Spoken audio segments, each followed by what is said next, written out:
अस्सलाम वालेकुम दोस्तों, आप देख रहे हैं हमारा चैनल नॉलेज टीवी। आज आपके साथ शेयर करेंगे विलियम शेक्सपियर की बायोग्राफी और उसके जो इम्पोर्टेंट वर्क्स है इंग्लिश लिटरेचर में। इससे पहले अगर चैनल पे नए हैं तो खाने चैनल को सब्सक्राइब ज़रूर करें और बेल आइकन को दबाएं ताकि आपको इस तरह इंफॉर्मेटिव वीडियो वक्त पे मिल जाए। ठीक है, तो चलिए शुरू करते हैं। विलियम शेक्सपियर के बारे में आपको बताते हैं। William Shakespeare was an English playwright, poet, and actor. He is widely regarded as the greatest writer in the English language and the world's pre-eminent dramatist. He is often called national poet and the bard of Avon, or simply the bard. His extant work, including collaboration, consists of some 39 plays, 154 sonnets, and 3 long narrative poems, and a few other verses.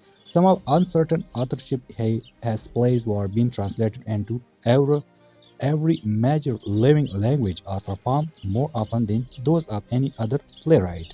He remains arguably the most influential writer in the English language, and his works continue to be studied, reinterpreted. Shakespeare was born and raised in Stratford-upon-Avon, Warwickshire. At the age of 18, he married Anne Hathaway, with whom he had 3 children, Susanna and twin Hamlet and Judy. Sometime between 1585 and 1592, he began a successful career in London as an actor, writer, and part owner of a playing company called the Lord Chamberlain Mill, later known as the King Mills. At age 49, around 1613, he appears to have retired to Stratford, where he died 3 years later. Few records of Shakespeare's private life survive. This has stimulated considerable speculation about such matters as his physical appearances, his sexuality, his religious belief, and whether the works attributed to him were written by others. Shakespeare produced most of his known works between 1589 and 1613. His early plays were primarily comedies, and histories are regarded as some of the best works produced in these genres.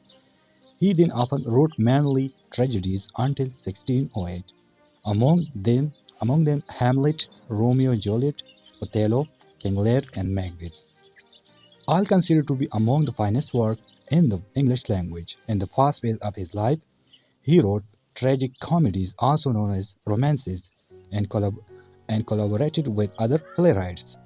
Many of Shakespeare's plays were published in editions of varying quality and accuracy in his lifetime. However, in 1623, John Hemmings and Henry Condell, two fellow actors and friends of Shakespeare, published a more definite text known as the First Folio, a posthumous collected edition of Shakespeare's dramatic works that included all but 2 of his plays. Its preface was present for him by Ben Jonson, a former rival of Shakespeare, that hailed Shakespeare with the now famous epithet, not of an age but for all times. London and theatrical career. It is not known definitely when Shakespeare began writing, but contemporary allusion and record of performance show that several of his plays were on London stage by 1592. By then, he was sufficiently known in London to be taken in print by the playwright Robert Greenland and gross worth of wit. Scholars differ on the exact meaning of Green Ode, but sometimes agree that Green was accusing Shakespeare of reaching above his ring and trying to match such university-educated writer Christopher Marlowe, Thomas Nashe, and Green himself, the so-called university wits. They utilized or praised parodying the line "O tiger, heart wrapped in a woman hide" for Shakespeare Henry VI or III, along with the punch-shake scene clearly identify Shakespeare as Green target. As though that Jonathan Factotum, Jack of all trades, referred to second-rate thinker with the works of other rather than more common universal genius. Some of Shakespeare's plays were published in the quarto edition beginning in 1594 and 1598. His name had become a selling point and began to appear on the little pages. Shakespeare continued to act in his own and other plays after his success as a playwright. The 1616 edition of Ben Jonson's works named him on the cast list from Everyman and His Humor and Sejanus Hespal, The Absence of name from 1605, cast Despard Johnson while phone is taken by some scholar as a sign that his acting affair was nearly at end. The first portfolio of 1623, however, lists Shakespeare as one of the principal actors in all these plays, some of which were first staged after war phone. Though one cannot know for certain which rules he. 1610, John Davis of Hereford wrote that Goodwill playing it. Nicholas Rowe was the first biographer record the edition refuted by Samuel Johnson that Shakespeare retired to Stratford some years before his death. He was still working as an actor in London in 1608, and in answer to the sheriff petition in 1635, Godward Burbage started that after purchasing the lease of Blackfriars Theatre in 1608 from Henry Emmons. The Kingman's placed main players there were Hemmings, Condell, Shakespeare, etc. However, it is perhaps the relevant bubonic plague raged in London throughout 1609.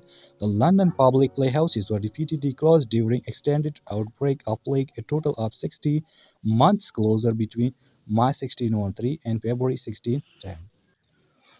Plays of Shakespeare. Most playwrights of the period typically collaborated with others at some point, as critic agrees Shakespeare did, mostly clearly in later his career. The first recorded work of Shakespeare are Richard III and the three parts of Henry VI, written in the early 1590s during a vogue for historical drama. Shakespeare's plays were difficult to date precisely, however, and studies of the text suggest that the Titus Andronicus, the Comedy of Errors, the Taming of Shrew, and the Two Gentlemen of Verona may also belong to Shakespeare's earliest period. His past history, which draw heavily on 1587 edition of Rapid Holinshed Chronicles of England, Scotland, and Ireland, dramatized the destructive result of weak or corrupt rules and have been interpreted as jurisdiction for the origin of Tudor dynasty. The early plays were influenced by the works of other Elizabethan dramatists, especially Thomas Kyd and Christopher Marlowe, by the tradition of medieval drama, and the plays of Seneca. The Comedy of Error were also based on the classical model, but no source of the timing of the shrew has been found, though it is related to a separate play of the same name and might have derived from a folk story, like Two Gentlemen of Verona, in which two princes appear to approve of rape. The shrew story at the timing of warming and defendant spirit, by name of sub trouble modern critics, directed an audience. Shakespeare early classical Italian comedies containing tight double plots and precise comic sequences gave a mid-1590s to the romantic atmosphere of his most acclaimed comedies. A Midsummer Night Dream is the witty mixture of romance, fairy magic, and comic low-life scenes. Shakespeare's next comedy, the equally romantic Merchant of Venice, contained a portrayal of the vengeful Jewish money-lender Shylock, which reflects dominant Elizabethan views but might appear derogatory to modern audience. The wit and wordplay of Much Ado About Nothing, the charming rule setting up As You Like It, and the lively merrymaking of the Twelfth Night complete Shakespeare sequences of great comedies. After the lyrical Richard III, written most entirely in verse, Shakespeare introduced prose comedy into the history of the late 1590s. Henry uh, Fourth, Part 1 and 2, and Henry Fifth, his character become more complex and tender as he switches deeply, becoming comic as serious scenes, prose and poetry, and achieve the narrative variety of his mature works.